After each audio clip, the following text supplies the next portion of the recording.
అందరికీ నమస్కారం అండి. నా పేరు డాక్టర్ కోనంకి శ్రీధర్ చౌదరి. ఉమ్మడి అనంతపురం జిల్లాలో ప్రజలు మా తండ్రి గారు నన్ను ఖరీదైన ఫిజియోథెరపీ డాక్టర్ని చేస్తే ప్రజలు నాకు ఇచ్చిన పేరు 10 రూపాయల డాక్టర్. ఈరోజు ఒక డాక్టర్గా నా దగ్గరికి ఎవరు వస్తారు పేషెంట్లు అంటే వెన్నుపూస సమస్యలు ఉండేవాళ్ళు, మోకాల నొప్పులు ఉండేవాళ్ళు, కీళ్ళ నొప్పులు, అరుగుదలు, ఎక్కువ మంది రైతులు. ఈ రైతులను చూసినప్పుడల్లా ఏమనిపిస్తుందంటే మనం తినే ప్రతి మెతుకు మన శరీరంలో ఉండే ప్రతి రక్తపు బొట్టు రైతు వేసిన భిక్ష మనకు. అది డాక్టర్ అయినా, యాక్టర్ అయినా, క్యారెక్టర్ ఉన్నోడైనా, క్యారెక్టర్ లేనోడైనా, ఎవడైనా సరే. కానీ ఈరోజు రైతులకి ఏం జరుగుతుంది అని చూస్తే ఈరోజు పూర్వం పట్టా భూముల్లో ఈరోజు కలెక్టర్ ఆఫీసుల నుంచి నోటీసులు పంపించడము. ఈరోజు గడిచిన 10 రోజుల కిందట కూడేరు మండలము కమ్మూరు పొలం గ్రామంలో 116/2 సర్వే నంబర్ మా తండ్రి గారిది పొలం పట్టాలో ఈరోజు టవర్లకు మేము ఎక్కడ అబ్జెక్షన్ లేము. టవర్ ఎంత ఎత్తు ఎదిగితే రైతుకు అంత న్యాయం చేయండి. టవర్ ఏమో ఆకాశంలో ఉంటుంది, రైతేమో పాతాళంలో ఉంటాడు. మీ పిల్లలేమో అమెరికాలో చదువుకోవాలా, మా పిల్లలేమో బయట చదువుకోవాలా, మీరేమో బెంజు కార్లో తిరగల్లా, మేమేమో గెంజి తాగల్లా. ఎవడు చెప్పాడు ఈ న్యాయము? అంబేద్కర్ రాజ్యాంగంలో ఉన్నామా, పాకిస్తాన్ రాజ్యాంగంలో ఉన్నామని మేము మొదటి నుంచి అడుగుతున్నాం. కానీ వీళ్ళేం చేశారు? కూడేరు మండలానికి సంబంధించినటువంటి సిఐ కావచ్చు, ఎంఆర్ఓ కావచ్చు, అక్కడున్న స్థానిక పోలీసులు కావచ్చు, వాళ్ళందరూ కంపెనీ అధికారులు, ముఖ్యంగా ఈ రెజోనియా కంపెనీ వీళ్ళు, కల్పతరు కంపెనీ వీళ్ళు, బ్రిటిష్ వాడు పోతూ పోతూ వాళ్ళ వారసులే వీళ్ళు ఏం చేసినారు? వచ్చి తాళాలు వాళ్ళు కొట్టి పూర్వం పట్టాలేకి. అసలు పోలీసులు ఎక్కడన్నా కూడా సివిల్ కేసెస్లోకి ఇన్వాల్వ్ అయ్యే ఎక్కడన్నా ఉందా? ఉంటే చట్టం జీవో కూడా బయటికి తీయండి. ఈరోజు మొన్ననే కోర్టులో ఏం చెప్పింది? 2013 భూసేకరణ చట్టాన్ని అప్లై చేయండి అంటే వీళ్ళేం చేస్తున్నారంటే చూడండి, section 164 of the electricity act 2003 apply చేస్తున్నారు. అంటే 23 సంవత్సరాల కిందట భూముల రేట్లు ఎంత ఉన్నాయి, 23 సంవత్సరాల కిందట కంపెనీ రేట్లు, అధికారుల రేట్లు ఎంత ఉన్నాయి, జీతాలు ఎంత ఉన్నాయి. ఈరోజు మీరేం చేస్తున్నారు అంటే High Court of Andhra Pradesh justice Nimmagadda Venkateswara Rao గారు క్లియర్గా ఏం చెప్పినారు? 2013 భూసేకరణ చట్టం అప్లై చేయండి అంటే ఈ కంపెనీ అధికారులు ఏం చెప్తున్నారు? మేము 2003 యాక్ట్ అప్లై చేస్తాం. దీనికి అనుబంధంగా ఇండియన్ టెలిగ్రఫిక్ యాక్ట్ 1885. 1885 ఎప్పుడంటే బ్రిటిష్ చట్టంలో ఉండేటివి. అంటే దేశం మారిన 80 ఏళ్ళ స్వతంత్రం వచ్చినా కూడా ఇంకా బ్రిటిష్ పోకర్లు మీరు ఎందుకు పోనించుకోవట్లేదు? ఈరోజు మీరు ఒక టవర్ వేస్తే 3,60,000 రూపాయలు రైతుకి ఇస్తున్నారు. ఇదే టవరు కర్ణాటకలో వేస్తే 40 లక్షల రూపాయలు ఇస్తున్నారు.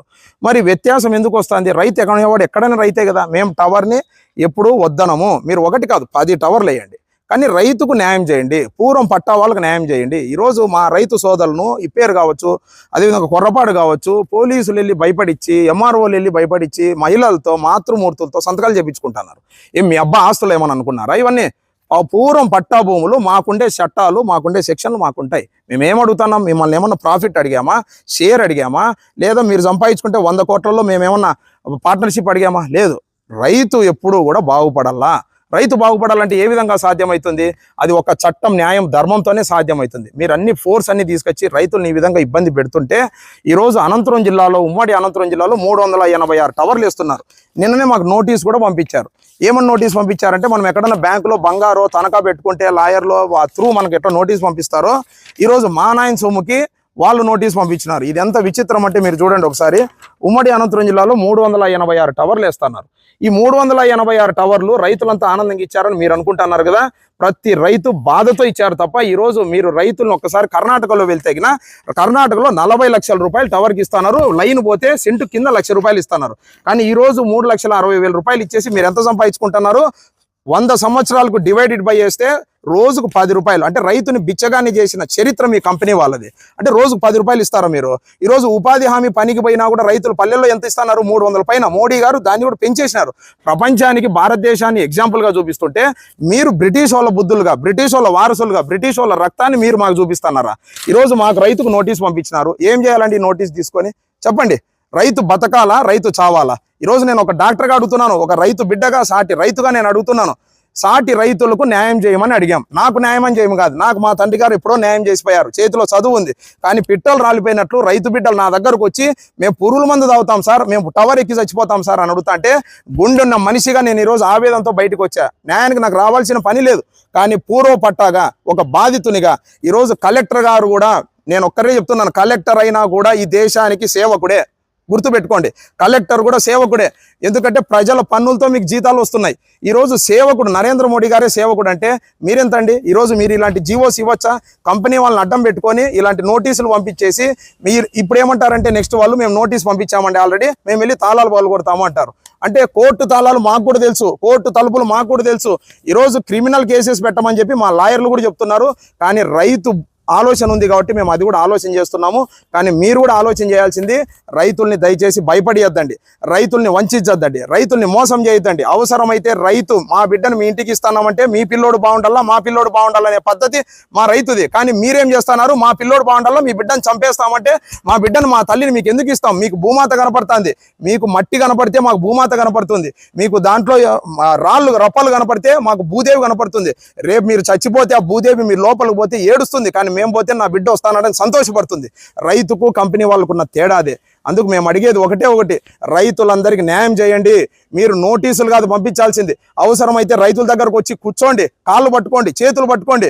మేము కాళ్ళు పట్టుకున్న చేతులు పట్టుకున్న కరిగిపోయే మనస్తత్వం ఏదన్నా ఉందంటే కాశ్మీర్ కొండల్లాగే రైతు మనస్తత్వం ఉంది. అంతే తప్ప మీరు మా మీద ప్రయోగాలు చేస్తామంటే, రైతుతో పెట్టుకున్న వాడు ఎవడైనా సరే 1947 నుంచి ఈ రోజు వరకు భూమిలో మట్టిలో కలిసిపోయినాడు తప్ప పైన ఎప్పుడు కూడా బతికినలేదు. పుట్టగతులు లేకుండా పోతారు కంపెనీ వాళ్ళకి. నేను ఒకటే చెప్తున్నాను, ఎందుకంటే వాళ్ళు చెమట చిందించి రక్తాన్ని ధారపోసి మన శరీరాలను ఇంత పెద్దగా చేశారు. మీరు తినే ప్రతి కంచంలో మంచము, మీరు పడుకునే ప్రతి మంచం మీద ఆ చేనేత వస్త్రాలు, అవన్నీ కూడా మా రైతు సోదరులు, నేతన్న సోదరుల నుంచి వచ్చిండే తప్ప మీ సొంతంగా ఏమీ లేదు. అందుకు నోటీసులు పంపించేది కాదు ముఖ్యము. ఈరోజు Pavan Kalyan deputy office CM office నుంచి కూడా మాకు కాల్ వచ్చింది. వారి పిఏ బాలకృష్ణ గారితో కూడా మాట్లాడాము. అధికారిని తొందరలో అపాయింట్ చేస్తామని చెప్పారు. మెసేజ్ కూడా ఆంధ్రప్రదేశ్ ప్రభుత్వం సెక్రటరీ నుంచి కూడా మాకు పర్సనల్గా మెసేజ్ వచ్చింది. కానీ ఈలోగా మీరు మాత్రం నోటీసులు పంపించేస్తున్నారు. అంటే రైతుల్ని తొక్కుకుంటా పోండి అంటే డిప్యూటీ సీఎం మాటలు కూడా మీరు వినరా? అంటే డిప్యూటీ సీఎం ఆఫీస్ నుంచి వచ్చిన మాటలు కూడా మీకు పేకాతరు చేస్తున్నాడంటే మీ వెనకాల ఎవరున్నారు? కార్పొరేట్ శక్తులు తప్ప ఇంకోటి లేవు. ఈరోజు నెక్స్ట్ నోటీస్ పంపించారు. ఏం చేస్తారు అంటే, మీ పాప నచ్చితే ఎత్తపోతావా, తల్లి నచ్చితే ఎత్తపోతావా? ఇదేనా భారతదేశంలో? ఇదేనా మీరు చేసే బ్రిటిష్ రాజ్యాంగము? బ్రిటిష్ రాజ్యాంగం కాదు, అంబేద్కర్ రాజ్యాంగాన్ని అప్పగించండి. ఈరోజు అంబేద్కర్ గారు ఇప్పుడు చేతులు ఎందుకు బుక్ పట్టుకుంటారంటే, రేపు పిచ్చోడా మూర్ఖుడా లక్ష్మీదేవత ఎనికి తరాదరా, సరస్వతీదేవి ఎప్పుడైనా శాశ్వతం అని చెప్పిండేది. ఆ సరస్వతి కటాక్షం ఉన్న వ్యక్తులుగా ఈరోజు మేము రైతుల తరపున మాట్లాడుతున్నాము. అందుకు దయచేసి ప్రజలు మద్దతు ఇవ్వండి, రైతులు మద్దతు ఇవ్వండి. రైతుల్లో ఏకత్వం లేదు, రైతుల్లో యూనిటీ లేదని చెప్పి మీరు బాగా తెలుసుకున్నారు. కానీ మీ ఇంటికి పోతే మీ పిల్లోడు రేపు ఆకలి అయితే మీరు పెట్టాల్సింది అన్నం కాదు, బంగారు కాదు, భూమి కాదు, మళ్ళీ తిరిగి అన్నమే పెట్టాలి. అందుకు రైతుకు మద్దతు ఇచ్చినోడు చరిత్రలో నిలబడతాడు, రైతును తొక్కేసినోడు అదే మట్టిలో కలిసిపోయిన సందర్భాలు అనేకం ఉన్నాయి. అందుకు నోటీసులు ఇవ్వడం కాదు, రైతుల కాళ్ళ దగ్గరకు రండి, రైతులను ఒప్పించండి, రైతులను బుజ్జగించండి. ఆ పైన ఏదన్నా కానీ డెమోక్రసీలో చర్చల ద్వారానే సాధ్యమవుతుంది తప్ప మీ ఇష్టానుసారం చేస్తామంటే ప్రజా సంఘాలు కావచ్చు, రైతు సంఘాలు కావచ్చు, మీడియా కావచ్చు, ఎవ్వరు కూడా ఊరుకుండరు అంబేద్కర్ గారి రాజ్యాంగంలో అని చెప్పి మరొకసారి హెచ్చరిక చేస్తున్నాను.